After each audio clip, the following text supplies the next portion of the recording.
নমস্কার, জি 24 ঘন্টায় আপনাদের স্বাগত। আমি শিলাদিত্য। শুরু করছি জনগণ মন। আজ আমাদের মুখোমুখি কেন্দ্রীয় প্রতিমন্ত্রী এবং রাজ্য বিজেপির সভাপতি সুকান্ত মজুমদার। সুকান্ত দা, আপনাকে স্বাগত জানাচ্ছি জি 24 ঘন্টায়। সুকান্ত দা, এই মুহূর্তে রাজ্য উত্তাল হয়ে রয়েছে আরজি কর নিয়ে, জাস্টিস ফর আরজি কর। কিন্তু এই আন্দোলন কি বিজেপি কোথাও হাইজ্যাক করে নেওয়ার চেষ্টা করছে? দেখুন, আন্দোলন শুরু হয়েছিল, সাধারণ মানুষ তাতে অংশগ্রহণ করেছে। শুরুতে যখন বডি সেই বাড়িতে পৌঁছয় এবং সেই বডিকে যখন জোর করে শ্মশানে দাহ করার জন্য নিয়ে যাওয়া হচ্ছিল, সেই সময় সেখানে বিজেপির প্রতিনিধি উপস্থিত ছিলেন, অন্যান্য দলেরও ছিলেন, বামপন্থী দলেরও কিছু প্রতিনিধি উপস্থিত ছিলেন এবং তারা সকলে মিলে বাধা দিয়েছিলেন যেন দেহটি শ্মশানে জোর করে নিয়ে না যাওয়া হয়, আরেকটিবার পোস্টমর্টম হয়। কারণ সবাই আশঙ্কা প্রকাশ করেছিলেন যে পুরো ব্যাপারটাকে ধামাচাপা দেওয়ার চেষ্টা হচ্ছে। এরপর বিভিন্ন সামাজিক সংগঠনের তরফ থেকে ঢেউ ওঠে, তারা সবাই রাস্তায় নামেন, মানুষ তিতিবিরক্ত হয়। বিজেপি বিরোধী রাজনৈতিক দল হিসেবে এবং বিধানসভায় সংখ্যার বিচারে বিজেপি একমাত্র বিরোধী রাজনৈতিক দল, অন্য দেশ কোনো সিট নেই। তো স্বাভাবিকভাবে আমি বুদ্ধদেব বাবুর, যিনি কিছুদিন আগে গত হয়েছেন, তার কথাই বলছি। ওনাকে জিজ্ঞেস করা হতো যে বিজেপিকে ডাকছেন না কেন সর্বদল বৈঠকে, উনি বলতেন ওদেরকে ডাকবো কেন, ওদের বিধানসভায় কোনো প্রতিনিধি নেই। এটা ওনার স্টেটমেন্ট ছিল সেই সময়। তো সেই হিসাবেই বলছি যে বিজেপি প্রধান বিরোধী দল, তো স্বাভাবিকভাবে জনগণ এই দায়িত্ব ভারতীয় জনতা পার্টিকে এখন দিয়েছে। তো জনগণ যেহেতু আমাদেরকে দায়িত্ব দিয়েছে, সেই দায়িত্ব আমরা পালন করব, সেটাই আমরা পালন করছি। হাইজ্যাকের কোনো বিষয় নেই, আমরা দ্বিতীয় সারিতে আছি, সামনের সারিতে সাধারণ মানুষ আছে, তারা প্রতিবাদ করছে, সাধারণ মানুষের আন্দোলন এটা। কিন্তু বিজেপি তো তার রাজনৈতিক যে দায়বদ্ধতা, সেই দায়বদ্ধতাকে তো ঝেড়ে ফেলতে পারে না। বিজেপি আন্দোলনে তখনও ছিল, এখনও আছে, আগামী দিনেও থাকবে। এবং তার সাথে সাথে আমরা ঘোষণা করেছি গণতান্ত্রিক, শান্তিপূর্ণ যে কোনো আন্দোলন, যে কোনো অর্গানাইজেশনের, তাতে বিজেপির নৈতিক সমর্থন আছে। যদি তাই হয়ে থাকে সুকান্ত বাবু, তাহলে ছাত্র সমাজ যখন নবান্ন অভিযানের ডাক দিল, তাতে আপনারা সমর্থন জানালেন না?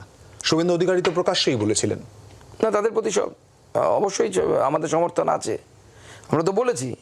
শুধু তাদের আন্দোলনকে নয়, জুনিয়র ডাক্তাররা, যাদেরকে আমরা এক কথায় বলি বা চলতি কথায় বলি, কলোকিয়াল ল্যাঙ্গুয়েজে, সেই ডাক্তারবাবুরা যারা লালবাজার আন্দোলন করবেন, আমি মঞ্চ থেকে ঘোষণা করে দিয়েছি এবং সাংবাদিকদেরকেও আমি বলেছি যে এই আন্দোলনেও আমাদের পূর্ণ সমর্থন আছে। হতে পারে সেই ডাক্তারবাবুরা রাজনৈতিকভাবে বা মতাদর্শগতভাবে অন্যদিকে অবস্থান করতে পারেন, বা এটা হেটেরোজিনিয়াস গ্রুপ হতে পারে। সেখানে হয়তো জাতীয়তাবাদী কেউ আছে, কেউ হয়তো বামপন্থী আছে, কেউ হয়তো অতি বাম আছে, কেউ হয়তো কোনো দিকেতেই নেই, ডান দিকেতে নই না, আমি বাম দিকেতে রই, মাঝখানে আছেন। তো বিভিন্ন হেটেরোজিনিয়াস গ্রুপ, বিভিন্ন মতাদর্শের, তাতেও আমাদের পূর্ণ সমর্থন আছে। কারণ আমরা মনে করি এর বিচার হওয়া দরকার। আমরা প্রথম থেকে 3টে দাবি করে এসেছি। আপনারা যদি প্রথম দিকে আমার অন্ততপক্ষে বক্তব্যগুলো আপনারা চালিয়ে থাকেন, আপনাদের দর্শকরাও নিশ্চয়ই দেখেছে, আমি এখন টিভি দেখার সময় কম পাই বলে বলতে পারছি না। আমি প্রথম থেকে 3টে আমাদের পার্টি স্ট্যান্ড ক্লিয়ার করেছিলাম। নাম্বার 1, আমরা উই ওয়ান্ট জাস্টিস, যেটা সবাই বলছে। এবার জাস্টিসের মধ্যে একটা হচ্ছে তাৎক্ষণিক জাস্টিস। তাৎক্ষণিক জাস্টিস কি? যে করেছে বা যারা করেছে তাদের শাস্তি। দ্বিতীয় যেটা আমরা বলছি, আমি প্রথম থেকেই বলেছি, it is a systemic failure. সরকারি প্রেমিসেসের মধ্যে এই ধরনের ঘটনা ঘটা মানে আপনার সরকারি তন্ত্রটা ঠিক নেই, আপনার গোড়ায় গলদ আছে। তো তার জন্য কাউকে না কাউকে তো রেসপন্সিবল হতে হবে। সেজন্য আমরা বলেছি বিনীত গোয়েল পুলিশ সুপার, তার অপসারণ এবং মাননীয় মুখ্যমন্ত্রীর পদত্যাগ। আমরা মনে করি এটাও জাস্টিসের একটা পার্ট। সেজন্য অন্যরা যারা বলছে উই ওয়ান্ট জাস্টিস, আমরা তাদের বলছি হ্যাঁ আমরা বলছি উই ওয়ান্ট জাস্টিস, কিন্তু আমাদের জাস্টিসের যে মাপকাঠিটা, সেই মাপকাঠিটা বড়। এমনকি আমি যে প্রথমে আমার পার্টির হয়ে যে দাবি তুলেছিলাম যে বিনীত গোয়েলকে অপসারণ করতে হবে, তাকে সরিয়ে দিতে হবে, তার তো ইস্তফা হতে পারে না, রাজনৈতিক ব্যক্তির হতে পারে। জুনিয়র ডাক্তারদের যে আন্দোলন, তাতে কিন্তু তারা সেই দাবি জানিয়েছেন। তারা বলছেন যে বিনীত গোয়েলকে সরাতে হবে। মুখ্যমন্ত্রী পদত্যাগের দাবি সুকান্ত মজুমদার করছেন। অপরদিকে আমরা দেখেছিলাম ছাত্র সমাজের আন্দোলনকে সমর্থন এবং অপরদিকে মুখ্যমন্ত্রী পদত্যাগের দাবিও করেছিলেন শুভেন্দু অধিকারী। তিনিও কি বলেছিলেন শোনাবো। যারা ভোট দিয়ে এই সরকারকে এনেছিলেন তারাই বুঝুন, সময় এসেছে শিকড় থেকে উপড়ে ফেলার। সময় এসেছে পতাকা দূরে সরিয়ে রেখে নবান্ন চলো, নবান্ন চলো এবং পদত্যাগ করতে বাধ্য করানো। এ পদত্যাগ করবে না, এ পদত্যাগ করবে না, পদত্যাগ করাতে হবে। ডাক দিন, যে কেউ ডাক দিন, আমি আছি, অ্যাজ এ সিটিজেন আছি। একদম শুরুতেই আমি যে প্রশ্নটা করেছিলাম, হাইজ্যাক, আমি এই কথার প্রসঙ্গ ধরে আসছি, আপনি আপনার বক্তব্য রেখেছেন, অবশ্যই করে রাখবেন। এই যে জায়গাটা জাস্টিসের জায়গা, সাধারণ মানুষ রাস্তায় নামলো, রাত দখল, মেয়েদের রাত দখল হলো, সেখান থেকে কি ডিভিডেন্ড নেওয়ার চেষ্টা করলো না বিজেপি? যে কারণে আমরা দেখলাম শুভেন্দু অধিকারীর এই ডাক, যদিও পরে আপনি বলেছিলেন যে আমরা বাইরে থেকে রয়েছি, আমরা সমর্থন করব পতাকা এবং ব্যক্তিকে দূরে সরিয়ে রেখে, কিন্তু তারপরে এই ডাক এবং নবান্ন অভিযানে কি ছবি তৈরি হলো আমরা দেখলাম নাকি? তার মানে বিজেপির প্রচ্ছন্ন বা সরাসরি সমর্থন নেই? দেখুন, আমরা তো প্রথমেই বলেছি, গণতান্ত্রিক শান্তিপূর্ণ যে কোনো আন্দোলনে এই ঘটনাকে কেন্দ্র করে বিজেপির তাতে সমর্থন আছে। আমাদের 3টে স্ট্যান্ড আমরা বলে দিয়েছি, আমাদের স্ট্যান্ড লাউড অ্যান্ড ক্লিয়ার। এবার বিষয়টি হচ্ছে, ছাত্রদের যে আন্দোলন হল, সেই আন্দোলনে অরাজনৈতিক বহু ব্যক্তি অংশগ্রহণ করেছে, কিছু রাজনৈতিক ব্যক্তিও অংশগ্রহণ করেছে। তারা তো বিভিন্ন দলকে আহ্বান জানিয়েছিলেন। তারা অধীর চৌধুরী থেকে শুরু করে তৃণমূল কংগ্রেসেরও যারা বিবেকবান আছে তাদেরকেও বলেছিলেন যে আপনারাও আসুন, কোনো অসুবিধা নেই।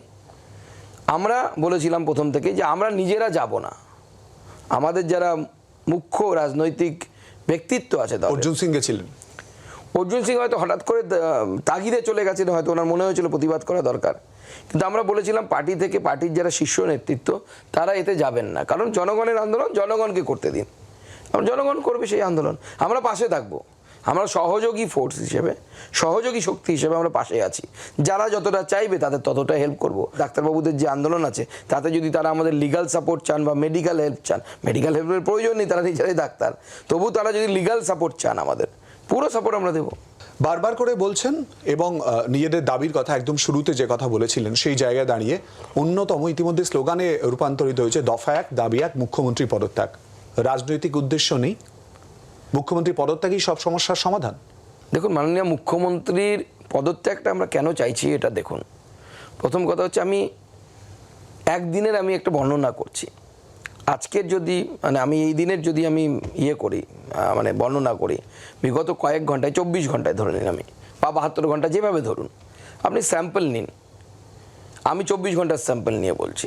কুচবিহার থেকে শুরু করে শেষে নদিয়া পর্যন্ত আমার কাছে 6খানা, তার মধ্যে হাওড়া আছে, কুচবিহার দিয়ে শুরু হলো, আরও বিভিন্ন জায়গায় আছে, নদিয়াতে গিয়ে শেষ হচ্ছে, যেখানে বাচ্চা মেয়েরা, বেশিরভাগ তারা মাইনর, তারা মলেস্টেটেড হয়েছে, অর্থাৎ তাদের শ্লীলতাহানি করা হয়েছে, অথবা তাদের ধর্ষণের হুমকি দেওয়া হয়েছে।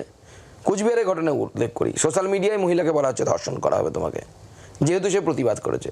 সে যখন থানায় গেছে যে তার কমপ্লেন করতে যে আমাকে এরকম ধর্ষণের হুমকি দেওয়া হয়েছে, থানার বাইরে দাঁড়িয়ে তৃণমূল কংগ্রেসের গুন্ডা বাহিনী ওই মহিলাকেই পিটিয়েছে। ভাবতে পারেন, এটা সিস্টেমিক ফেলিওর। এটা কোনো একটি ঘটনা নয়, বিচ্ছিন্ন ঘটনা নয়। আপনি কামদুনি থেকে শুরু করুন। আমি আমার মতো শান্ত জেলা, আমি খুব উত্তরবঙ্গে বাস করতাম, আমার 19 থেকে 24 এই যে সময়, আমি প্রথম যখন সাংসদ হয়েছিলাম, আমি 3টে রেপ অ্যান্ড মার্ডার দেখেছি আমার মতো শান্ত জেলাতে, যেখানে মার্ডার হওয়া মানে একটা ভূমিকম্প হয়ে যাওয়ার মতো বিষয় আর কি। আমার জেলায় গুলি চলে না, মারামারি খুনোখুনি হয় না, এই ধরনের শান্ত জেলা। উত্তরবঙ্গ রিলেটিভলি শান্ত, তার মধ্যে দক্ষিণ দিনাজপুর আরও বেশি শান্ত। সেই জেলাতে 3টি আমি রাজবংশী মেয়ে যারা এসসি কমিউনিটি বিলং করে, তাদেরকে আমি রেপ হয়ে মরতে দেখেছি। আপনার মনে হয় না যে এটা সিস্টেমিক ফেলিওর? রোগটা গোড়ায় কোথায় গলদ আছে, রোগটা একদম রন্ধে রন্ধে ঢুকে গেছে। এর কারণ হচ্ছে যে সিস্টেমটা মাননীয় মুখ্যমন্ত্রী তৈরি করেছেন। কেন আমরা বলছি মাননীয় মুখ্যমন্ত্রীর পদত্যাগ চাই বা দফা 1 দাবি 1 মমতার পদত্যাগ? তার কারণ হচ্ছে মাননীয় মুখ্যমন্ত্রী যে সিস্টেমটা তৈরি করেছেন, যাতে সেই পার্ক স্ট্রিটের ঘটনা প্রথম শুরু হয়েছিল, উনি ওনার দল থেকে কি বলা হয়েছিল, এটি সামান্য ঘটনা, ছোট ঘটনা, একটি এসকর্ট সার্ভিস এবং তার ক্লায়েন্টের মধ্যে গণ্ডগোল, অ্যারেস্ট হয়নি কেউ। একজন মহিলা, সে যদি এসকর্ট সার্ভিসেরও সদস্য বা সদস্য হয়, তাহলে কি তাকেও ধর্ষণ করার অনুমতি দেয় আইন? না, মানবিকতা দেয়। তাকে তো ধর্ষণ করার অনুমতি কেউ দেয় না। 14 বছরের বাচ্চা মেয়েটি আমাদের নদিয়াতে হাঁসখালিতে তৃণমূল কংগ্রেসের নেতার ছেলে তাকে ধর্ষণ করে মার্ডার করলো। মুখ্যমন্ত্রীর মতো একজন সিজন পলিটিশিয়ান তিনি, এবং তার থেকেও বড় কথা, ওরকম সাংবিধানিক পদে বসে থেকে উনি কি বলছেন, আপনারা বলছেন রেপ হয়েছিল, মেয়েটির সাথে সম্পর্ক ছিল কিনা, মেয়েটি প্রেগনেন্ট ছিল কিনা, আমি ধরে নিলাম তার সমস্ত কিছু সত্যি। কিন্তু আমাদের কি মুখ্যমন্ত্রীর মতো পদে বসে, একজন সাংবিধানিক পদে বসে কাউকে কি এই ধরনের অমানবিক ইনসেনসিটিভ ইয়ে করা যায়, মানে বক্তব্য রাখা যায়? আর সব থেকে তো বড় উদাহরণ হচ্ছে কামদুনি। কামদুনির ঘটনা আপনাদের সবার মনে আছে। আমাদের সেই কামদুনির যারা দুই মহিলা, টুম্পা কয়াল, এরা সব ফেমাস হয়ে গেল। একবারও খোঁজ নিয়েছি কামদুনিতে কি হলো। 3 জনের ক্যাপিটাল সেন্টেন্স হয়েছিল লোয়ার আদালতে, লোয়ার কোর্টে। তারা যখন হাইকোর্টে গেলেন সবাই ছাড়া পেয়ে গেছে। কেন? তথ্য প্রমাণ নেই। তার মানে আগামীকাল আমি একটা হিন্দি সিনেমায় দেখেছিলাম যে বড় লোকের ছেলে গাড়ি চাপা দিয়ে ফুটপাতের লোককে মেরে দিয়েছে। তো যে ওই গরিব মানুষগুলোর হয়ে যিনি আদালতে দাঁড়াচ্ছেন, তিনি একটা ডায়লগে বলছেন যে আগামী দিনে হয়তো আপনি প্রমাণ করে দেবেন যে ওই যে গাড়িটা ছিল ওটা গাড়ি না, ওটা ট্রাক ছিল না ট্রেন ছিল, এবং লোক শেষে মরেইনি। হয়তো আমাদেরও আগামী দিনে তাই মেনে নিতে হবে। কামদুনিতে ধর্ষণই হয়নি, যে মেয়েটিকে ধর্ষণ করে 2 পা চিরে ফেলে ফেলা হয়েছিল সেটা হয়তো হয়নি, কারণ প্রমাণের অভাবে তারা ছাড়া পেয়ে গেছে। সেখানে কে ছিলেন? IGCID Vineet Goel. It is merely a coincident. সেই বিনীত গোয়েল এখন সিপি কলকাতা পুলিশ। আমার রাজত্বে কোনো একজন অফিসার যদি এরকম হিনিয়াস ক্রাইম অর্থাৎ রেপ অ্যান্ড মার্ডার, তার অপরাধীদেরকে যদি তদন্ত করে সাজা দিতে না পারে, তার কি প্রমোশন হওয়া উচিত? হওয়া উচিত না, তার তো ডিমোশন হওয়া উচিত। কিন্তু দেখুন প্রমোশন হচ্ছে। কুছ তো কানেকশন হ্যাঁ বাবা। যত এই ধরনের কাজ হচ্ছে তত তাদের প্রমোশন হচ্ছে। সেই জন্য আমরা বলছি সিস্টেমের গলদ, মমতার পদত্যাগ চাই। অনেকগুলো অভিযোগ ইতিমধ্যেই তুলছেন এবং তার সঙ্গে দাবি তো রয়েছেই। ইতিমধ্যেই যে দাবি আপনাদের নেতৃত্বের তরফ থেকে, রাজ্য নেতৃত্বের তরফ থেকে করা হচ্ছে, 1 থেকে 1.5 মাসের মধ্যে এই সরকারের পতন হয়ে যাবে, যে বার্তা ইতিমধ্যেই স্পষ্ট আপনাদের নেতৃত্বের তরফ থেকে করা হচ্ছে, কেন্দ্রীয় নেতৃত্ব এটাকে সমর্থন করে? দেখুন, আমি যতদূর আমার কেন্দ্রীয় নেতৃত্বকে চিনি বা বিজেপির নীতিকে আমি যদি বিশ্বাস করি, বিজেপি মনে করে না বা বিজেপি নীতিগতভাবে বিশ্বাস করে না যে একটি ইলেকটেড গভর্নমেন্টকে নিজের জোর দেখিয়ে ফেলে দেওয়া উচিত।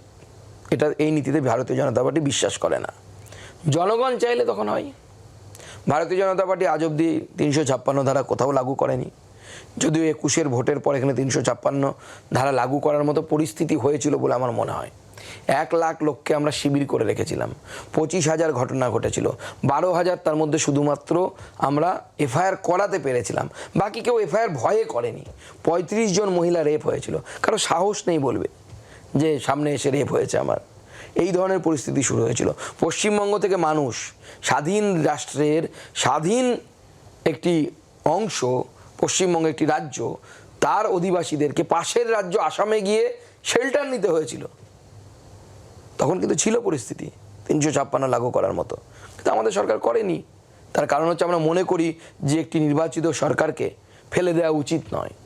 কিন্তু যদি এমন হয় যে সেই সরকার যদি দেশ বিরোধী কার্যকলাপ করে, জনগণের বিরোধী কার্যকলাপ করে, তাহলে সরকার বাধ্য হবে, কেন্দ্র সরকার। কিন্তু নীতিগতভাবে বিজেপি বিশ্বাস করে যে কোনো নির্বাচিত সরকারকে টপল করে ফেলে দেওয়া উচিত নয়। কেন্দ্রীয় স্বরাষ্ট্রমন্ত্রীর সঙ্গে কোনো কথা বলেছেন এই প্রসঙ্গ নিয়ে?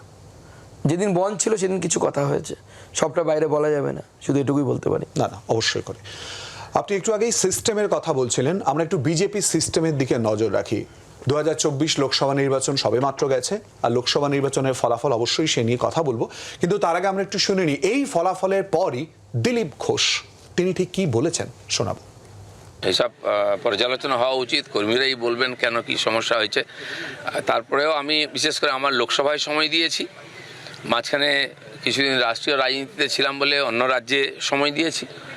গত 1 বছর 1.25 বছর ধরে পুরোপুরি মেদিনীপুরে আমি সময় দিয়েছিলাম, টাকা পয়সা খরচা করে সময় দিয়ে থেকে। তো সেখানে আমাকে লড়তে দেওয়া হয়নি, তো তার ফলে দেখা গেছে রেজাল্ট দুই দিকে কি হয়েছে। সুকান্ত দা, বিশেষ কিছু বক্তব্য দিলীপ ঘোষের এই বক্তব্যে? দেখুন, পার্টি তো সিদ্ধান্ত নেয় যে কে কোথায় লড়বে। পার্টি হয়তো ভেবেছিল যে আমাদের টিকিট সিলেকশন বা টিকিট ডিস্ট্রিবিউশন কীভাবে হয় নিশ্চয়ই আপনাদের জানা আছে।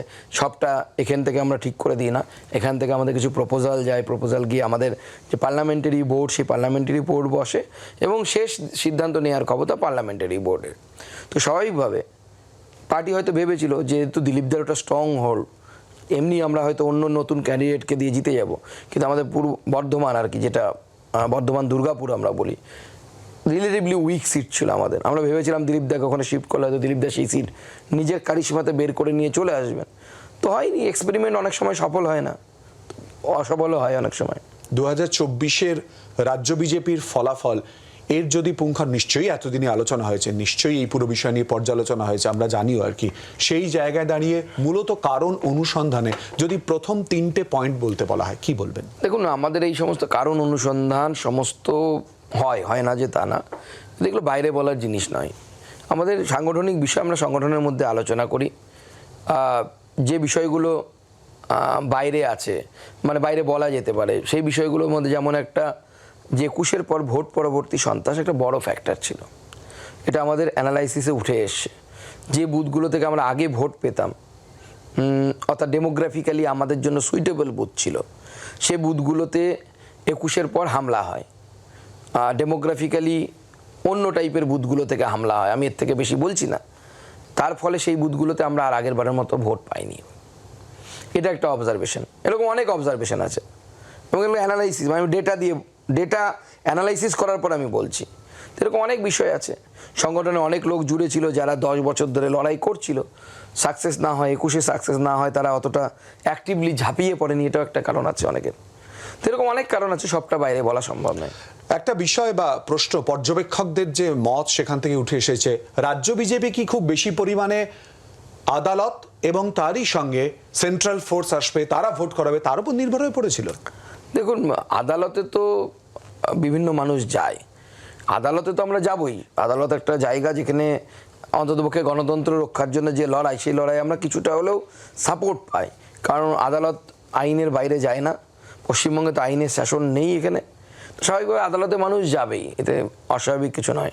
কিন্তু দেখুন, পশ্চিমবঙ্গে যদি আপনাকে নিরপেক্ষ ভোট করাতে হয়, আপনাকে তো সেন্ট্রাল ফোর্সেস এর উপর ভরসা করতেই হবে, দ্বিতীয়ত কোনো উপায় নেই। আপনি পুলিশ দিয়ে ভোট করাবেন, পঞ্চায়েত ভোট তো দেখেন কেমন ভোট হয়, দেখেছেন তো আপনারা। তো সেরকম ভোট যদি হয়, তো সেই ভোট করানোও যা, না ভোট করানোও তা। ঠিক এই জায়গায় দাঁড়িয়ে আপনি বলছিলেন যদিও যে পার্টির ভেতরের বেশ কতগুলো বিষয় থাকে যেগুলো বাইরে বলা যাবে না, বিজেপি রেজিমেন্টেড পার্টি। আমি অন্ততপক্ষে বলি না, আমি একদম রেজিমেন্টেড ম্যান। পার্টির লাইনের বাইরে এক ফোঁটাও যাব না, কারণ আমি সেইভাবেই তৈরি হয়েছি। 20-22 বছর আমার যে এই আদর্শের সাথে প্রথম 20-22 বছর, অর্থাৎ যখন আমি রাজনীতিতে ছিলাম না, আমরা সেইভাবেই শিখে বড় হয়েছি। ঠিক এই জায়গাতেই প্রশ্ন, আমি জানি এই প্রশ্নটা হয়তো আপনার অস্বস্তির জায়গা তৈরি করবে। বিজেপির সাংগঠনিক ক্ষেত্রে 3টে নাম নিয়ে বারবার করে আলোচনা চলে আসে, যাদের মধ্যে প্রবল দ্বন্দ্ব নাকি সুকান্ত মজুমদার, শুভেন্দু অধিকারী, দিলীপ ঘোষ, তাই কি? দেখুন, দ্বন্দ্বের কোনো বিষয় নেই, কারণ এখানে কেউ ব্যক্তিগত কোনো কাজ করতে আমরা আসিনি। প্রত্যেকেই আলাদা আলাদা, প্রত্যেকেরই উপযোগিতা আছে, আমি বলবো ইউটিলিটি যাকে ইংরেজিতে বলে, প্রত্যেকের উপযোগিতা আছে। আজ আমি রাজ্য সভাপতি, এখন আমি কেন্দ্রীয় মন্ত্রী, আগামী দিনে হয়তো কেউ নতুন সভাপতি হবে। এখন পার্টি চেঞ্জ করবে না, কিন্তু আগামী দিনে হয়তো হবেন কেউ। তো যখন হবেন, তিনি রাজ্য সভাপতির দায়িত্ব সামলাবেন আর কি। তো স্বাভাবিকভাবে প্রত্যেক নেতারই আলাদা আলাদা কাজ থাকে, আলাদা আলাদা দায়িত্ব থাকে। শুভেন্দুদা আমাদের বিরোধী দল নেতা, তার দায়িত্ব আছে। দিলীপদা আমাদের প্রাক্তন সভাপতি এবং অন্যতম জনপ্রিয় নেতা এই রাজ্যের। তো স্বাভাবিকভাবে তাকে পার্টি অন্যভাবে কাজে লাগিয়েছে, বিভিন্নভাবে কাজে লাগিয়েছে। তো মতবিরোধ তো হয়, এটা তো অস্বীকার করা উচিতও না, আমরা অস্বীকারও করি না। আমি যেটা ভাবছি সবাই যে তার সাথে সহমত হবে তা না, কিন্তু মনোবিরোধ নেই। একটা মিটিংয়ে বসলে পরে আপনি এক মত দেবেন, আমি এক মত দেবো, অন্য থার্ড ব্যক্তি, তৃতীয় পার্সন, তিনি আরেকটি মত দেবেন। তার মধ্যে থেকে একটা মধ্যপন্থা অবলম্বন করতে হয়, এটাই রাজনীতি। এইভাবে সমস্ত সিস্টেম কাজ করে। এই যে নামগুলো নিয়ে কথা উঠে আসছে বারবার করে, আর এই দ্বন্দ্বের জায়গায় শুভেন্দু অধিকারী, সুকান্ত মজুমদারের নাম বারবার করে উঠে আসার এই প্রসঙ্গ নিয়ে কুণাল ঘোষ কি বলেছিলেন শোনাবো। শুভেন্দু অধিকারী আমাদের শত্রু, আমাদের নেত্রী, আমাদের নেতাকে কুৎসিত ভাষায় আক্রমণ করে।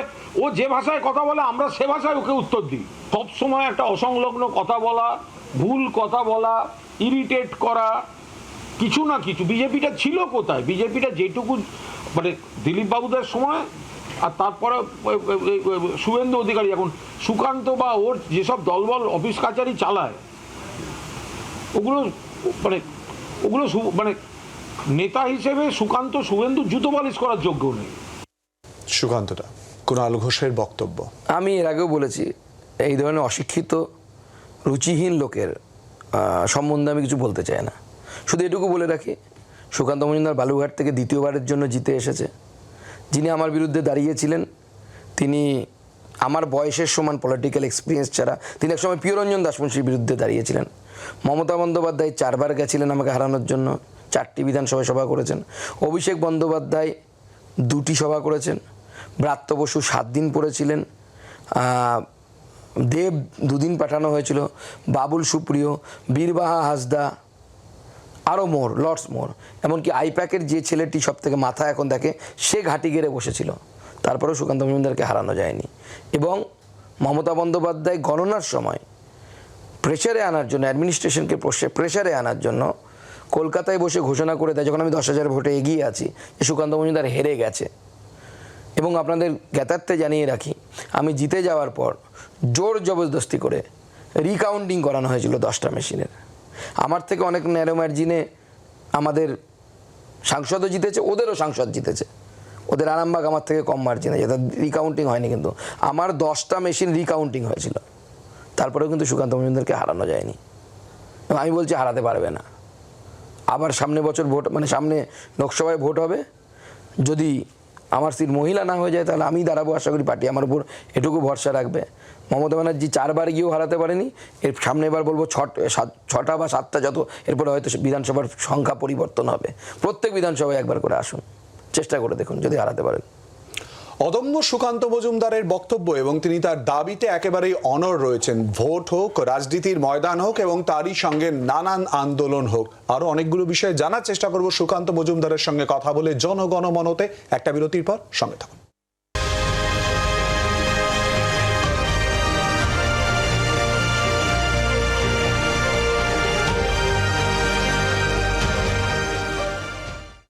বিরতির পর আবারও আপনাদের স্বাগত জনগণমনতে। সুকান্ত মজুমদারের মুখোমুখি আমরা হয়েছি এবং নানান বিষয় নিয়ে আমরা কথা বলছি। পরপর প্রশ্ন এবং যার অকপট উত্তর সুকান্ত মজুমদারের কাছ থেকে আমরা ইতিমধ্যেই পাচ্ছি। সুকান্তদা, আপনি বললেন সংগঠনের কথা বাইরে বলতে নেই, কিন্তু স্বাভাবিকভাবে স্টুডিওতে সুকান্ত মজুমদারকে পেয়েছি ভোটে জেতার পরে। এই পরিস্থিতিতে এরপরে রাজ্য বিজেপির সভাপতি হিসেবে অনেকের নাম শোনা যাচ্ছে। সুকান্ত মজুমদার কোনো হিন্টস দেবেন? না, হিন্টস দেওয়ার অধিকারও নেই, বা আমি জানলে তবে না হিন্টস দেব। ভারতীয় জনতা পার্টি একমাত্র রাজনৈতিক দল যাতে পরবর্তী সভাপতি কে হবে কেউ বলতে পারবে না। আমাদের সর্বভারতীয় সভাপতিও পরিবর্তন হবে, আমরা নিজেরাও জানি না। আমি ধরুন দিল্লিতে থাকি, মানে মাঝে মাঝে থাকতে হয় যেহেতু মন্ত্রী হিসেবে, আমিও জানি না যে পরবর্তী সভাপতি কে হবে। এটাই তো বিউটি আমাদের ভারতীয় জনতা পার্টির। কংগ্রেস হলে হয়তো আমরা বলে দিতে পারতাম যে গান্ধী পরিবারের নেক্সট উত্তরসূরি হবে। তৃণমূল কংগ্রেস হলে বলে দিতে পারতাম মমতা ব্যানার্জির পরিবারের কেউ নেক্সট উত্তরসূরি হবে। ভারতীয় জনতা পার্টি একমাত্র রাজনৈতিক দল যার সম্বন্ধে কেউ বলতে পারবে না যে কে পরবর্তী সভাপতি হবে।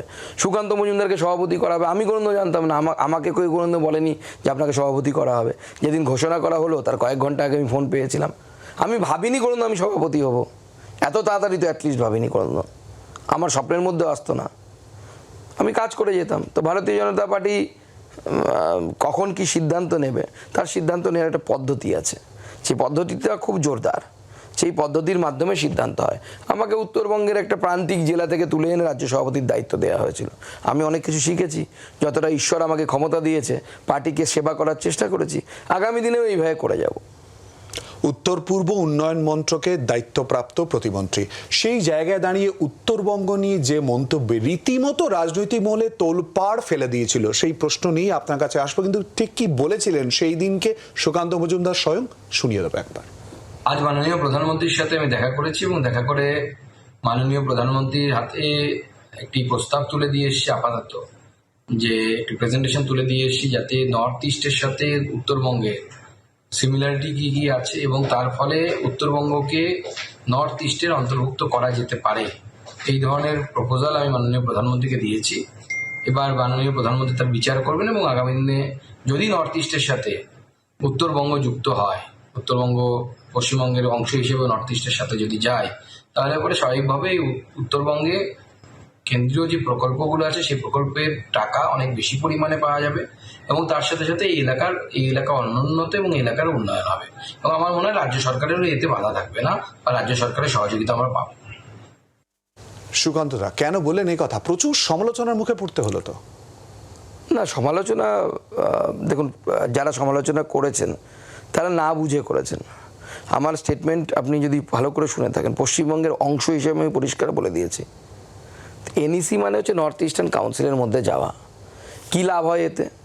Number one, total gross budgetary sanction, GBS বলে শর্টে, এর 10% এই এনইসির জন্য খরচ হয়, অর্থাৎ উত্তর পূর্বের জন্য খরচ হয়। কেন্দ্র সরকারের সমস্ত প্রকল্প জেনারেলি 60-40 শেয়ারিং থাকে। কেন্দ্র সরকার 60% দেয়, 40% রাজ্য সরকার দেয়। একমাত্র এনইসির মধ্যে যে রাজ্যগুলো, তাদের ক্ষেত্রে কেন্দ্র সরকার 90% দেয়, 10% মাত্র রাজ্যকে দিতে হয়।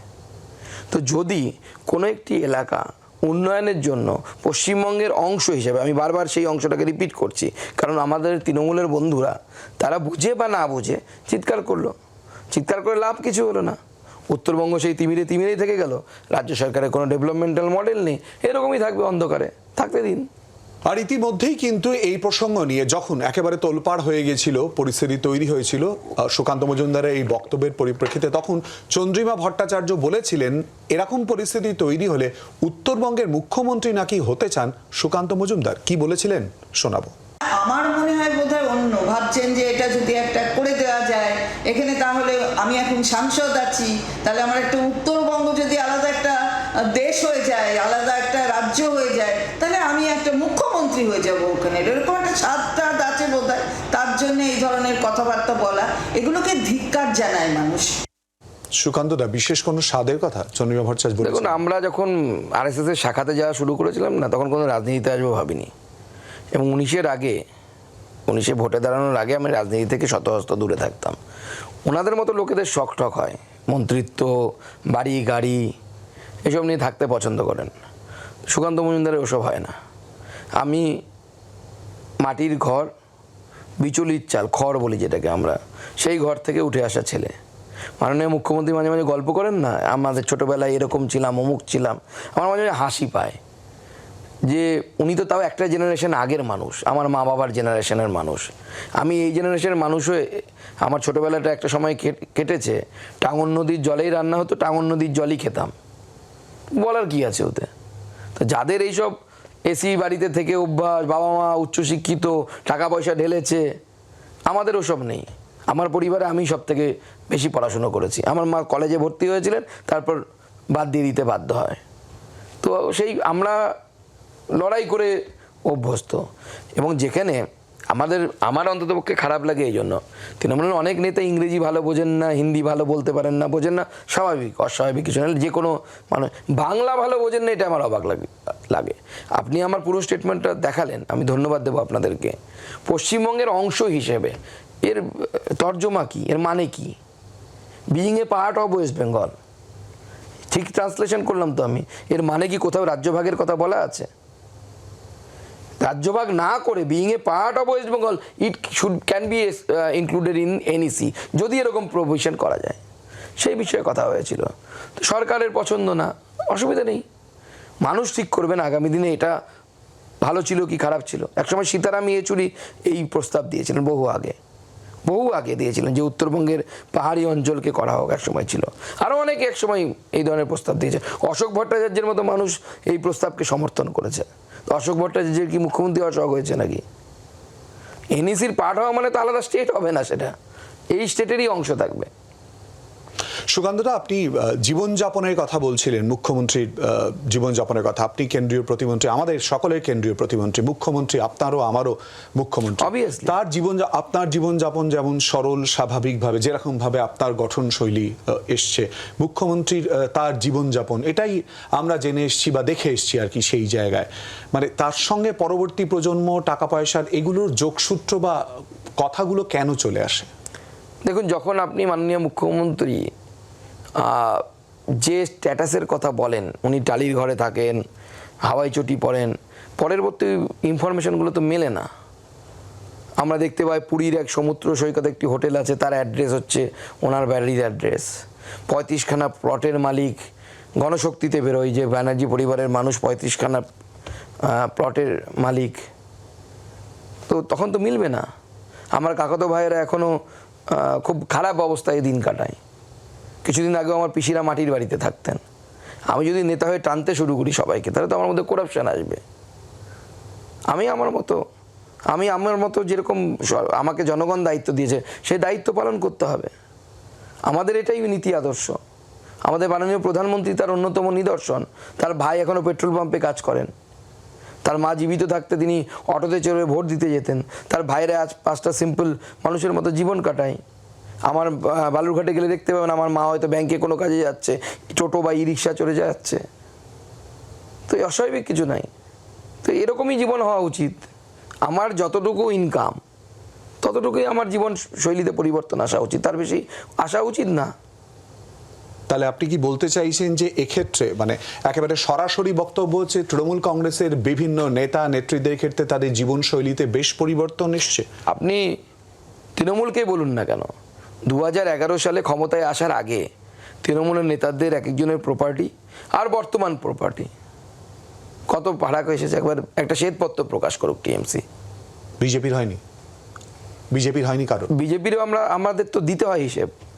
ওয়েবসাইটে দেখা যায় আমরা এর নামে ওর নামে সম্পত্তি রেখে আমরা করি না। আমাদের মন্ত্রীদের নিয়মিত এই মন্ত্রী হওয়ার পরই সম্পত্তির হিসেব দিতে হয়।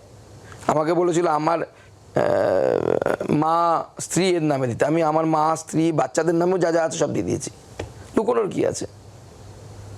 তো যদি খারাপ কিছু থাকে বা ভুল কিছু থাকে তখনই মানুষ লুকোনোর চেষ্টা করে, লুকোনোর কোনো বিষয় নেই। আর বিজেপি তো এখানে সরকারেই আসেনি। বিজেপি সরকারে আসার পর যদি আমাদের নেতাদেরও সম্পত্তি জাস্টিফাইড ওয়ের বেশি বাড়ে, অর্থাৎ জাস্টিফাই যতটুকু করা যায় থেকে বেশি বাড়ে, তাহলে তো সত্যি চিন্তার বিষয়। তখন বিজেপির ভিতরে থেকেও আমি আওয়াজ ওঠাবো, এর থেকে বেশি বাড়া উচিত না। আমাদের মাননীয় প্রধানমন্ত্রী সব থেকে বড় নিদর্শন, তার জীবনশৈলীর কোনো পরিবর্তন হয়নি। আপনি প্রধানমন্ত্রীর কথা বলছেন, খুব স্বাভাবিক। এই প্রসঙ্গে তো আলোচনা অবশ্যই করে উঠে আসবে। তিনবার প্রধানমন্ত্রী নরেন্দ্র মোদী, কিন্তু রাজ্যের ক্ষেত্রে কেন আমরা হাফ প্যান্ট মন্ত্রীকে পাবো, কেন আমরা পূর্ণ মন্ত্রীকে পাবো না বিজেপির তরফ থেকে? সময় হলে পাবো, এখনও আমার মনে হয় সময় হয়নি। দেখুন, এটি ক্যাবিনেট মিনিস্ট্রি চালানো not a matter of joke. Mamata Bandyopadhyay যখন বা তার দলের লোকেরা যখন মিনিস্টার ছিলেন, সেই সময়ের মিনিস্টার আর নরেন্দ্র মোদীর মিনিস্টার, তার মধ্যে আকাশ পাতাল পার্থক্য আছে। আমরা দেখেছি সেই সময় মমতা বন্দ্যোপাধ্যায় বেশিরভাগ সময় আরপিএফের একটা বড় টুকরি নিয়ে বিভিন্ন জায়গায় ঘুরে বেড়াতেন পশ্চিমবঙ্গে। তার প্রতিমন্ত্রীরা দিল্লিতে থাকতেনই না বলা ভালো, সারাক্ষণ পশ্চিমবঙ্গে বসে থাকতেন। তাদের দলের তরফ থেকে ওরকম নির্দেশ ছিল, আমার কাছে খবর আছে। কারণ তখন অনেকেই মন্ত্রী ছিলেন তাদের সাথে, তারা এখন পার্টিতে নেই বা তৃণমূল কংগ্রেসে নেই। তো স্বাভাবিকভাবে তাদের সময়কার মন্ত্রী আর আমাদের সময় নরেন্দ্র মোদীর সময়ের মন্ত্রীর মধ্যে পার্থক্য আছে। তো ক্যাবিনেট মিনিস্টার হলে তাকে অনেক বেশি কাজ করতে হয়, অনেক বেশি এক্সপিরিয়েন্স দরকার। আমাদের ভারতীয় জনতা পার্টিতে সেই ধরনের, যেহেতু পার্টিটা খুব অল্প সময়ের মধ্যে বেড়েছে, 2014 থেকে 19 এই সময়ের মধ্যে ভারতীয় জনতা পার্টির ভোট সেই অনুসারে বেড়েছে আর কি, স্কয়ার অনুসারে বেড়েছে। অর্থাৎ কি বাংলাটা আমার এই মুহূর্তে মনে পড়ছে না, চক্রবৃদ্ধি বা ওই টাইপের বেড়েছে আর কি, গুণিতক হারে বেড়েছে যদি ঠিক করে বলি বাংলা, শুদ্ধ বাংলায়। তো স্বাভাবিকভাবে আমাদের সেরকম নেতৃত্ব যাদের এক্সপিরিয়েন্স আছে, যে হয়তো রাজ্যে মিনিস্টার ছিলেন, তা সেরকম কোনো লোক নেই আমাদের কাছে। এটা তো অস্বীকার করার জায়গা নেই। আমাদেরকে শিখতে হবে, জানতে হবে, তারপরে একটা সময় আমরা ক্যাবিনেট মিনিস্টার পাবো, এবং আমার বিশ্বাস আমরা পাবো। দুটি দপ্তরের কেন্দ্রীয় প্রতিমন্ত্রী আপনি, এই রাজ্যের উন্নয়নের জন্য বিশেষ কোনো পরিকল্পনা করেছেন, ভেবেছেন? দেখুন, আমাদের সরকারের যে দুটি মন্ত্রকের আমি প্রতিমন্ত্রী, তার মধ্যে উত্তর পূর্ব উন্নয়ন দপ্তর যেটা মন্ত্রক, যেটি তার জিওগ্রাফিক্যাল এরিয়া কনফাইন্ড আছে, তার মধ্যে আমাদের রাজ্য পড়ে না। দ্বিতীয় আসি হচ্ছে education, ministry of education. Ministry of এডুকেশনের অর্থাৎ শিক্ষা দপ্তরের সবথেকে বড় চ্যালেঞ্জ হচ্ছে আগামী দিনে নিউ এডুকেশন পলিসি, সেই নিউ এডুকেশন পলিসিকে এখানে ইমপ্লিমেন্ট করা, এখানে আরও বেশি করে স্কুল খোলার ব্যবস্থা করা, কেন্দ্রীয় বিদ্যালয় থেকে শুরু করে। আমরা কত চিঠি দিয়েছি মাননীয় মুখ্যমন্ত্রীকে, আমাদের মাননীয় মন্ত্রী ধর্মেন্দ্র প্রধান চিঠি দিয়েছে যে আপনারা জমি দিন, আমরা কেন্দ্রীয় বিদ্যালয় খুলব। আপনি চাইলে আগে আমাকে বলে দেবেন, আমি ফাইল নিয়ে চলে আসবো, কোনো অসুবিধা নেই, দেখানোর জন্য যে অমুক ডেটে চিঠি দিয়েছি। কিন্তু এই সরকারের কোনো হেলদোল নেই। এই সরকার শিক্ষা ব্যবস্থা নিয়ে চিন্তিত নয়। শিক্ষা ব্যবস্থার উন্নতির জন্য যা করা উচিত কোনো কিছুতেই সম্ভব না। আর মনে রাখবেন, শিক্ষা হচ্ছে এমন একটি, কোনো কিছুতে তারা ইন্টারেস্টেড নয়। শিক্ষা মন্ত্রক এমন একটি, বা শিক্ষা এমন একটি বিষয় যা কনকারেন্ট লিস্টে আছে আমাদের সংবিধানের, অর্থাৎ রাজ্য এবং কেন্দ্রের যৌথ তালিকায়। একসময় শিক্ষা শুধুমাত্র রাজ্যের তালিকায় ছিল, অর্থাৎ রাজ্যের অধিকারটা সবসময় শিক্ষার উপরে বেশি। কিন্তু দুর্ভাগ্যবশত আমাদের পশ্চিমবঙ্গ সরকার শিক্ষক রিক্রুটমেন্ট বন্ধ, আপনারা জানেন। শিক্ষার যে আঙ্গনগুলো অর্থাৎ স্কুলগুলো, সেগুলো ধুঁকছে, একের পর এক স্কুল বন্ধ হয়ে যাচ্ছে।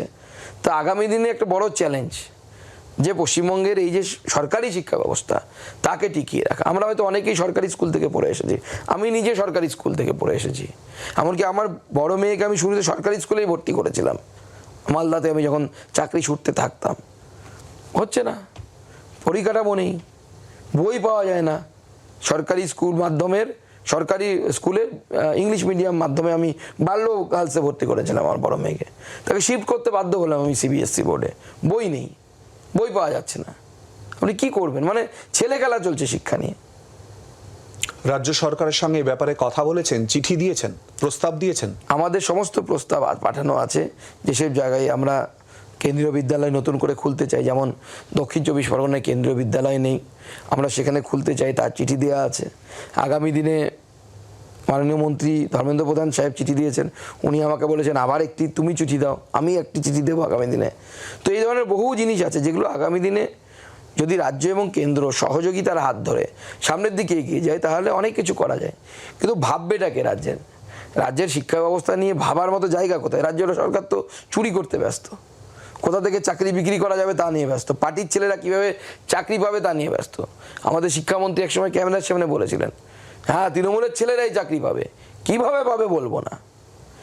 এবার জানি না ভবিষ্যতে হয়তো ওনার সময়কারও খবর বেরোবো কিনা জানি না, তখন ওনাকে সিবিআই জিজ্ঞেস করবে, বলুন কিভাবে পাবেন, কিভাবে তৃণমূল কংগ্রেসের ছেলেরাই চাকরি পাবে, অন্য কেউ পাবে না। অনেকগুলো প্রশ্ন ইতিমধ্যেই কিন্তু সুকান্ত মজুমদার তুলেও ধরলেন।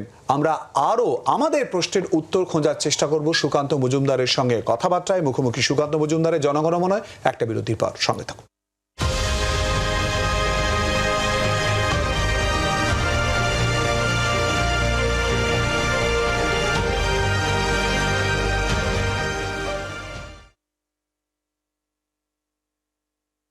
বিরতির পর আবারও আপনাদের স্বাগত জনগণমনতে। সুকান্ত মজুমদারের মুখোমুখি হয়েছে আমরা।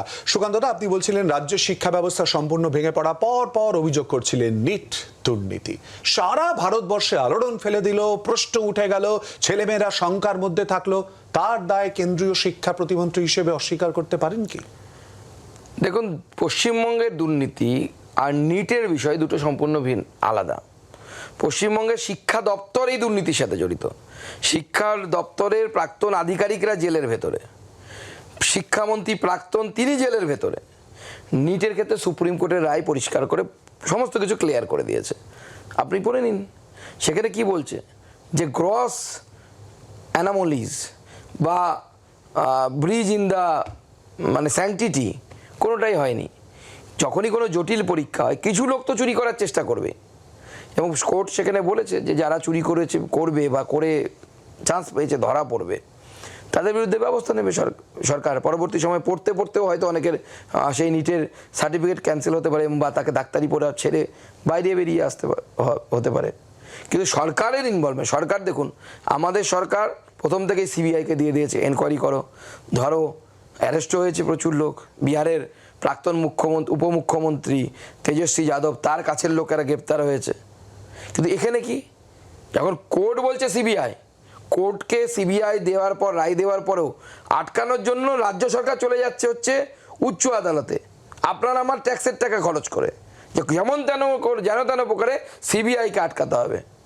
কিন্তু যে বলে গোপন, আরজি করের ঘটনা তো আটকায়নি, আরজি করের ঘটনা তো কলকাতা, আরজি করের ঘটনায় তো 4 থেকে 5 দিনের মধ্যে যা করার তো করে দেওয়া হয়েছে। দেখতেই তো পাচ্ছেন, পিজিটি টিচার তিনি ফরেন্সিক এক্সপার্ট হয়ে গেলেন। এত বড় ম্যাজিক তো পিসি সরকারও পারে না। পিসি সরকারও চেষ্টা করলে, যিনি সার্জারিতে পিজিটি মানে পোস্ট গ্রাজুয়েট পড়ছে, তাকে ফরেন্সিক এক্সপার্ট করে দিচ্ছেন আমাদের ইন্দিরা গঙ্গোপাধ্যায় ম্যাডাম। চারটিখানি কথা, নিশ্চয়ই নিজে করেননি, ওপর থেকে নির্দেশ এসেছে তার জন্য করেছে। আমরা এই জায়গাটাই তাতেই ধরছি, কার নির্দেশে করলেন। একটা ফোন এসেছিল, ভালো করে লক্ষ্য করে দেখুন ওনার প্রেস কনফারেন্স চলাকালীন একজন কনস্টেবল তাকে ডেকে নিয়ে ভিতরে গেল, আবার তিনি ফিরে এলেন। এই যে চাদরের রং পাল্টে যাচ্ছে, কার নির্দেশে হচ্ছে? বারবার 3 রকমের চাদরের কালার এখন, লাল, নীল, সবুজ। এটা মনে হচ্ছে চাদর নয়, ট্রেনের সিগন্যাল, মুহূর্তে মুহূর্তে পরিবর্তন হচ্ছে। তো এই যে ম্যাজিক, এই ম্যাজিকের জন্যই তো সমস্যা, এবং এই ম্যাজিক একমাত্র পিসির সরকার পারে, পিসি সরকার পারে না। কথা প্রসঙ্গে বারবার করে শুরু আমরা করেছিলাম আরজিকর নিয়ে, আবারও এখন এই মুহূর্তে আরজিকরের প্রসঙ্গ চলে আসছে। আর একটা প্রশ্ন জিজ্ঞেস করছি, মুখ্যমন্ত্রী পদত্যাগ চাইছেন, মানে মুখ্যমন্ত্রী পদত্যাগ চেয়ে কি অন্য ব্যক্তিকে মুখ্যমন্ত্রী হিসেবে দেখতে চাইছেন, ওই দলেরই কাউকে, এরকম কোনো ইঙ্গিত? দেখুন, আমরা মুখ্যমন্ত্রীর পদত্যাগ চাইছি। এবার তারপরে তৃণমূল শাসন করবে, কাকে বসাবে সেটা তাদের ব্যাপার। কোন চোর সরে গিয়ে আর একটা বড় চোর আসবে কিনা তাদের ব্যাপার। কিন্তু এই মুহূর্তে মাননীয় মুখ্যমন্ত্রী তার নৈতিক অধিকার হারিয়েছেন, মানুষের আস্থা বিশ্বাস কোনোটাই নেই। বাংলার মানুষ অন্ততপক্ষে মমতা বন্দ্যোপাধ্যায়ের শাসনকালে এইভাবে কোনো দেখেছেন রাস্তায় বেরিয়ে উই ওয়ান জাস্টিস করছে? এত মহিলা, 14 তারিখ আমি রাতে রাস্তাতে ছিলাম, আমি ট্রেন ধরার জন্য যাচ্ছিলাম, আমি যে পরিমাণ মহিলাদেরকে বাইরে বেরোতে দেখেছি, হাই রাইজের মহিলারা যারা হয়তো ভোট দিতেও বেরোন না, তারা পর্যন্ত সেদিন রাস্তায় নেমেছিলেন। অনেকের সাথে যেতে যেতে গাড়ি থামিয়ে কথাও হয়েছে, লোক হাত মিলিয়েছে। সবাই একটা কথা বলছে যে দাদা এই সরকারকে উৎখাত করতে হবে। মানুষ মাননীয় মুখ্যমন্ত্রীর উপর সমস্ত আস্থা বিশ্বাস হারিয়ে ফেলেছেন। সেজন্য তার উচিত যে ভালো মতো সম্মান সহ উনি চলে যান, নচেত এর পরের বিদায়টা হয়তো অসম্মানজনক হবে। আমি জানি না ইঙ্গিত কোন দিকে, কিন্তু আমরা খোঁজার চেষ্টা করব। আর এরই সঙ্গে একেবারে অন্য প্রসঙ্গে যাব।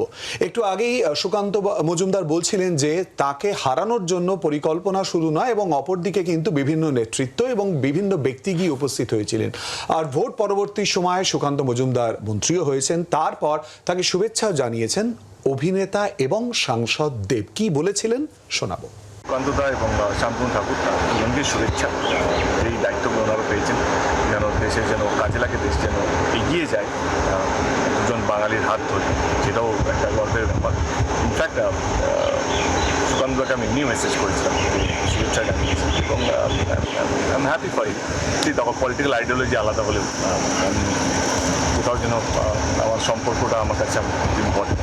তো সেই জায়গা থেকে definitely wish him all the best. আমি চাই যে বাংলা যেন এগিয়ে যায়, কারণ গত 10 বছর ধরে বাংলার অনেক লোক প্রকল্প আটকে রেখেছে। পলিটিক্যাল আইডিওলজি আলাদা হলেও সুকান্ত দার সঙ্গে ব্যক্তিগতভাবে মেসেজ করেছেন। আপনার তো নিশ্চয়ই মনে আছে, আমরাও সেই বক্তব্য তুলে ধরেছিলাম যখন ভোটের প্রচার চলছে, তখন তৃণমূল কংগ্রেসের প্রার্থীর হয়ে প্রচারে গিয়েও আপনার সম্পর্কে বলেছিলেন। তো দেবের এই বার্তাগুলো সম্পর্কে আপনার কি মনে হয়? ভালো মানুষ সম্পর্কে সবাই ভালো কথাই বলবে, এটাই তো স্বাভাবিক। অস্বাভাবিক কী আছে? সবাই ক্যামেরার সামনে বলতে পারে না, পেছনে তো সবাই বলে। সুকান্ত মজুমদার সম্পর্কে খারাপ কথা বলবে কেন? দেখিয়ে দিন যে এটা খারাপ আছে। আমি কাউকে বাজে কথা বলি না, বিলো দ্য বেল্ট হিট করি না, কোনো দুর্নীতির দাগ নেই, নিজের মতো করে চেষ্টা করি যতটা করার। তো স্বাভাবিকভাবে সবাই ভালোই বলে, কেউ ক্যামেরার সামনে বলে, কেউ ক্যামেরার বাইরে বলে, ক্যামেরার পেছনে বলে।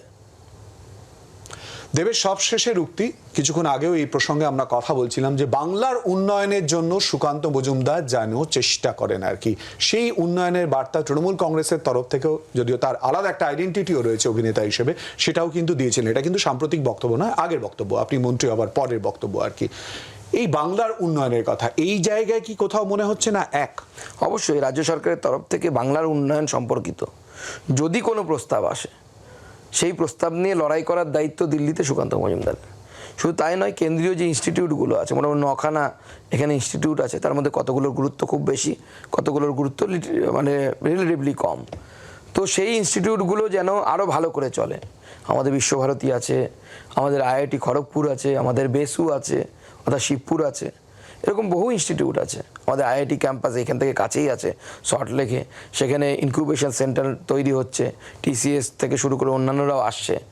আগামী দিনে ভারতবর্ষ যে বিকশিত ভারতবর্ষের স্বপ্ন মাননীয় প্রধানমন্ত্রী দেখেন, সেটা বাংলা বিকশিত না হলে সম্ভব হবে না। একসময় এই বাংলা 26% ভারতবর্ষের জিডিপিতে কন্ট্রিবিউট করতো। আমরা এখন পেছোতে পেছোতে পেছোতে পেছোতে দীর্ঘদিন ধরে পেছোচ্ছি, ভেঙে দাও কুড়িয়ে দাও করে শিল্প বন্ধ করে দিয়েছি, সমস্ত কিছু গেছে বাঙালির। আজকে বাঙালির মতো মেধা, এইরকম হিউম্যান রিসোর্স পাওয়া যায় না ভারতবর্ষের অন্য কোথাও। তো এই হিউম্যান রিসোর্স যদি বেশি দিন খারাপ হাতে থাকে তাহলে পরে বাঙালির কিন্তু বিপদ। সেই জন্য বাঙালির এগিয়ে যাওয়াটা ভারতবর্ষের এগিয়ে যাওয়ার জন্য প্রয়োজন। আগামী দিনে বাংলা, এরপরে যখন ভারতবর্ষের ডেভেলপমেন্টে স্যাচুরেশন আসবে তখন বাংলার পরিবর্তন হবে এবং বাংলা গ্রোথ ইঞ্জিন হিসেবে কাজ করবে। আমার শেষ দুটো প্রশ্ন থাকবে খুব সংক্ষেপে। সুকান্ত মজুমদারের প্রিয় জায়গা বালুরঘাট, কলকাতা, দিল্লি? বালুরঘাট। সুকান্ত মজুমদার নিজেকে কোন জায়গায় বেশি দেখতে ভালোবাসে? কেন্দ্রীয় প্রতিমন্ত্রী, রাজ্য বিজেপি সভাপতি, উদ্ভিদবিদ্যার অধ্যাপক? দেখুন, এই এক কথায় এর উত্তর হয় না। আমি পার্টির সৈনিক, পার্টি যা দায়িত্ব দেবে। আমার বেসিক পরিচয়, আমি এখনও মনে করি যে আমি একটি বিশ্ববিদ্যালয়ের অধ্যাপক। এটা আমার বেসিক উদ্ভিদবিদ্যার জায়গা, সেটা আমার ব্রেড অ্যান্ড বাটার ছিল এবং স্বপ্নও ছিল বলতে পারেন। এবং তারপরে রাজনীতিতে আসা। এখন আমি পার্টির সৈনিক, পার্টি যেখানে যা দায়িত্ব দেবে। তখন মন্ত্রীর আগেও যেরকম ছিলাম, আমার দেখুন কোনো পরিবর্তন হয়নি, একই রকম আছি। হয়তো একটু ওয়েট গেইন করতে পারি, এটুকুই হতে পারে, আমার ওয়েট বাড়ে সময়ের সাথে সাথে, বাদ বাকি কোনো পরিবর্তন হয়নি। জীবনশৈলী যা ছিল তখনও যা ছিল এখনও তা আছে। আমি এরকমই থাকতে পছন্দ করি, আমার ভালো লাগে এরকম থাকতে। আজও আমার কলকাতাতে থাকার জায়গা নেই, পার্টি জায়গা দিয়েছে বলে ওখানে আছি। আগামী দিনে কি হবে জানি না। নিজস্ব কোনো জায়গা কলকাতায় আমার নেই, বালুরঘাটে আছে আমার নিজস্ব জায়গা অবশ্যই। এবং আমি রিসেন্টলি একটা লোন নিয়ে ফ্ল্যাটও নিয়েছি, কারণ আমার যে পৈতৃক বাড়ি, পৈতৃক মানে বাবা মার তৈরি করা বাড়ি, তাতে আর সংস্থান হচ্ছিল না। আমার যে ঘরে মেয়ে পড়তে বসে সেই ঘরে আমি লোকের সাথে দেখা করতাম। স্বাভাবিকভাবে আমার মেয়ের টিচার এলে পরে আমার দেখা করার জায়গা ছিল না, আমাকে সেখানে একটা ফ্ল্যাট আর অফিস নিতে হয়েছে, বাধ্য হয়ে নিতে হয়েছে এবং লোন করে নিতে হয়েছে। তৃণমূল নেতাদের মতো ক্যাশে নিতে পারিনি আমি। তো আমি এরকমই থাকতে চাই এবং আমি সুখী। পার্টি যখন যে দায়িত্ব দেবে, আজ রাজ্য সভাপতি আছে, কালকে অন্য কোনো দায়িত্ব দিতে পারে বা দায়িত্ব নাও দিতে পারে। আমরা বিজেপির সাথে বা আমি বিজেপির সাথে আইডিওলজিক্যালি অ্যাটাচড। বিজেপির যদি গোটা দেশে একটিও সাংসদ না থাকে তখনও সুকান্ত মজুমদার বিজেপিতেই থাকবে, কারণ আমার আইডিওলজিটা হচ্ছে সেই আইডিওলজি যে আইডিওলজিতে ভারতীয় জনতা পার্টি বিশ্বাস করে। অনেক ধন্যবাদ সুকান্তদা আমাদের সঙ্গে এই পুরো আলোচনায় অংশগ্রহণ করার জন্য। সুকান্ত মজুমদারের মুখোমুখি হয়েছিলাম আমরা জনগণ মনতে। অনেকগুলো বিষয় আমরা জানলাম, অনেক প্রশ্নের উত্তর একেবারে সরাসরি অকপট দিলেন। হয়তো অনেক প্রশ্নের উত্তর বাকিও থেকে গেল, তার জন্য অপেক্ষা করতেই হবে। আজকের মতো জনগণ মন এ পর্যন্তই। নিচ্ছি একটা বিরতি, চোখ রাখুন জি24 ঘন্টায়। বাংলার আওয়াজ, বাঙালির আবেগ, জি24 ঘন্টা।